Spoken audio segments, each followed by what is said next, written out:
आज ज्या पद्धतीने ऑपरेशन टायगर जे चालू आहे ते यशस्वी होताना कुठेतरी दिसतंय. खासदार आहात आणि दुसऱ्या पक्षाचे खासदार तुमच्याकडे येताना त्याचं स्वागत करतात. दादा, आम्ही सर्वसामान्य शिवसैनिक आहोत.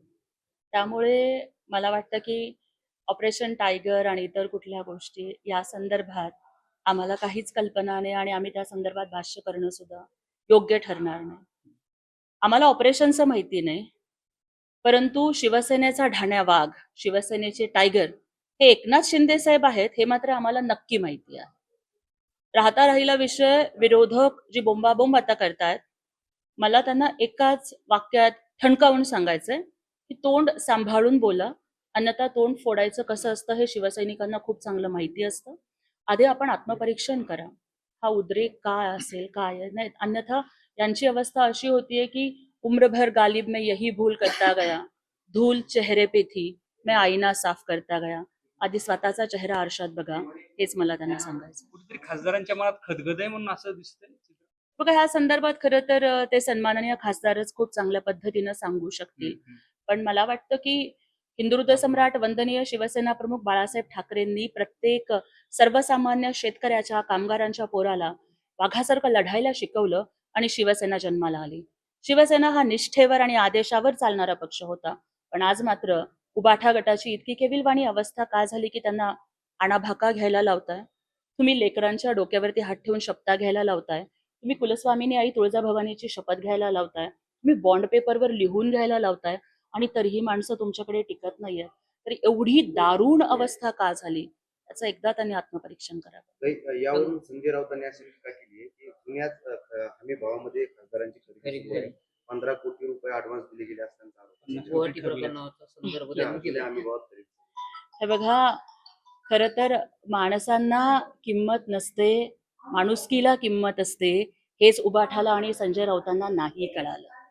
अरे, माणसं पैशाने विकत घेता येत नसतात, निष्ठा पैशाने खरेदी करता येत नसते. त्यासाठी माणुसकी लागते, संवेदनशीलता लागते. अगदी मग दुसऱ्या पक्षाचे जरी खासदार असले तरी त्यांच्या अडीअडचणीमध्ये, कोणी हॉस्पिटलमध्ये ऍडमिट असलं तरी त्यांची विचारपूस करण्यासाठी धावून जाणारं हळवं मन असावं लागतं, जे आमचे नेते सन्माननीय एकनाथजी शिंदे साहेबांच्याकडे आहे. ते प्रत्येकाच्या मदतीला जातात. मदतीचा हात एकनाथ आहे. आमचे साहेब दिलदार आहेत, आमचे नेते दिलेर आहेत.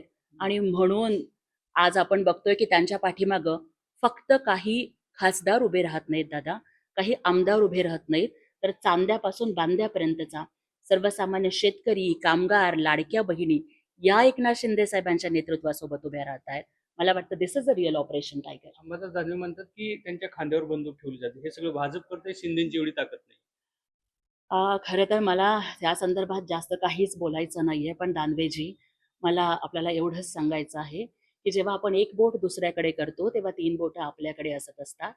की बघा, म्हणतात ना की वाघाची शिकार करण्यासाठी फितुराचा खांदा वापरून चालत नसतो. त्यासाठी खांदा निष्ठावंत लागतो, शिकारी जातीवंत लागतो.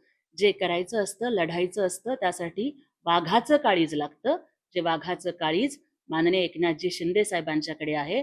पण उबाठा, संजय राऊत यांच्यासाठी मी एकच वाक्य बोलू इच्छिते कि लड़ने के लिए शेर का कलेजा चाहिए, लेकिन आपके पास कलेजा भी नहीं और भेजा भी नहीं. शेवटचा नाना प्रश्न पटोले आहे की असं ऑपरेशन अनेक यशस्वी केलेत त्यांनी. कुठले? शिंदे साहेबांनी यापूर्वी जे ऑपरेशन महाराष्ट्राच्या विकासाचं ऑपरेशन साहेबांनी यशस्वी करून दाखवलं, ते जास्त परत महत्वाचं आहे नाना पटोले आमच्यासाठी. असं म्हणतात की ऑपरेशन टायगर नाही तर ऑपरेशन गिधड आहे. कदाचित ते स्वतःच्या बद्दल बोलत असतील का कोणाबद्दल बोलत असतील ते त्यांना विचारा.